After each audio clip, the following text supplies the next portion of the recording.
ನಿರ್ದೇಶನದ ಯೋಗರಾಜ್ ಭಟ್ ಕತೆ ಹೊಂದಿರುವ ಸಂತೋಷ್ ಕುಮಾರ್ ಮತ್ತು ವಿದ್ಯಾ ನಿರ್ಮಾಣದ ಮಡೇನೂರು ಮನು ಮತ್ತು ಮೌನ ಗುಡ್ಡೆಮನೆ ನಾಯಕರಾಗಿ ನಟಿಸ್ತಾ ಇರುವ ಕುಲದಲ್ಲಿ ಕೀಳ್ಯಾವುದು ಚಿತ್ರದ ಫಸ್ಟ್ ಲುಕ್ ಹೊಸ ವರ್ಷದ ಮೊದಲ ದಿನವೇ ಬಿಡುಗಡೆಯಾಗಿದೆ. ಆಕ್ಷನ್ ಪ್ರಿನ್ಸ್ ಧ್ರುವ ಸರ್ಜಾ ಈ ಚಿತ್ರದ ಫಸ್ಟ್ ಲುಕ್ ಅನಾವರಣ ಮಾಡಿ ಚಿತ್ರತಂಡಕ್ಕೆ ಶುಭಾಶಯ ಕೋರಿದ್ದಾರೆ. ಫಸ್ಟ್ ಲುಕ್ಗೆ ಮೆಚ್ಚುಗೆಯ ಮಹಾಪೂರವೇ ಹರಿದು ಬಂದಿದೆ.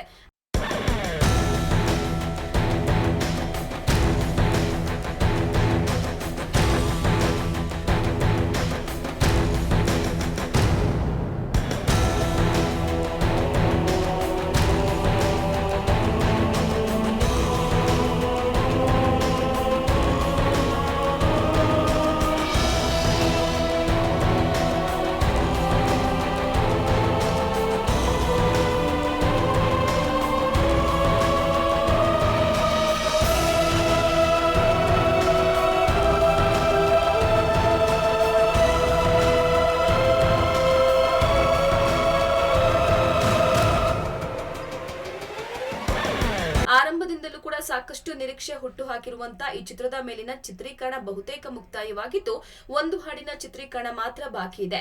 ಇತ್ತೀಚೆಗಷ್ಟೇ ಖ್ಯಾತ ಸಂಗೀತ ನಿರ್ದೇಶಕ ಮನೋಮೂರ್ತಿ ಸಂಗೀತ ಸಂಯೋಜಿಸಿರುವ ಈ ಚಿತ್ರದ ಆಡಿಯೋ ರೈಟ್ಸ್ ಕೂಡ ಮನೋಮೂರ್ತಿ ಮ್ಯೂಸಿಕಲ್ ಕಂಪನಿಗೆ ಭಾರಿ ಮೊತ್ತಕ್ಕೆ ಮಾರಾಟವಾಗಿದೆ. ಯೋಗರಾಜ್ ಭಟ್, ಜಯಂತ್ ಕಾಯ್ಕಿಣಿ, ರಾಮ್ ನಾರಾಯಣ್ ಹಾಡುಗಳು ಬರೆದಿದ್ದಾರೆ. ಉತ್ತಮ ಕಂಟೆಂಟ್ ಉಳ್ಳ ಈ ಚಿತ್ರದ ಚಿತ್ರೀಕರಣ ಬಹುತೇಕ ಮುಕ್ತಾಯವಾಗಿದೆ.